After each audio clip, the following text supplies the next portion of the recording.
হিসেবে, একটা গণতান্ত্রিক শাসন হিসেবে, অনির্বাচিত সরকার হিসেবে, অবৈধ সরকার হিসেবে হাসিনা বছরের পর বছর সে শাসন করে গেছে, কিন্তু একটি পর্যায়ে তাকে বিদায় নিতে হয়েছে।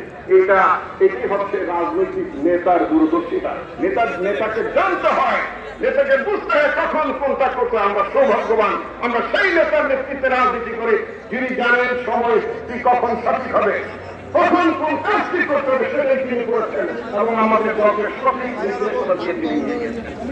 আমাদের নেতা কিন্তু আমরা এই বিপ্লবের পরে গণতন্ত্রের পর আমাদের নেতা বলেছেন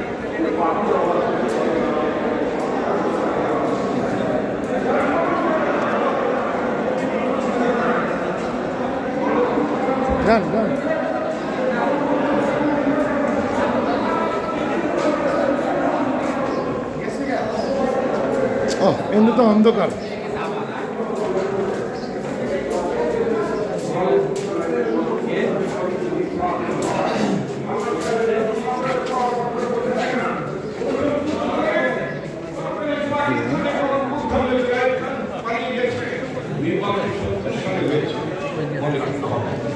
যারা এখন সংস্কারের কথা বলে গণঅভ্যুত্থানের দাবিদার হয়ে উঠেছেন তাদেরকে বলতে চাই, ইতিহাস পড়ুন, বিভিন্ন রাষ্ট্রের খবরগুলো জানেন। অতি সম্প্রতি শ্রীলঙ্কার সরকারের পতন ঘটেছে, কি হয়েছে তারপরে নির্বাচন হয়েছে।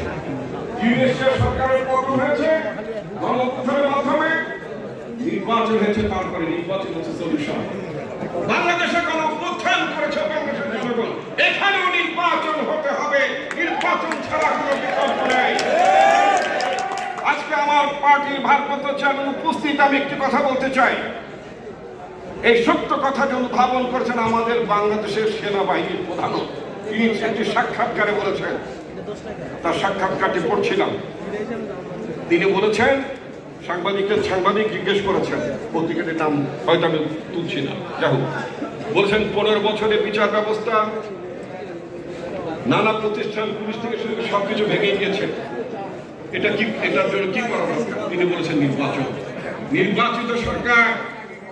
নির্বাচিত সরকারই হচ্ছে জবাব। সুতরাং নির্বাচিত সরকার কি কারণ এই সরকার হচ্ছে দুর্বলতম সরকার।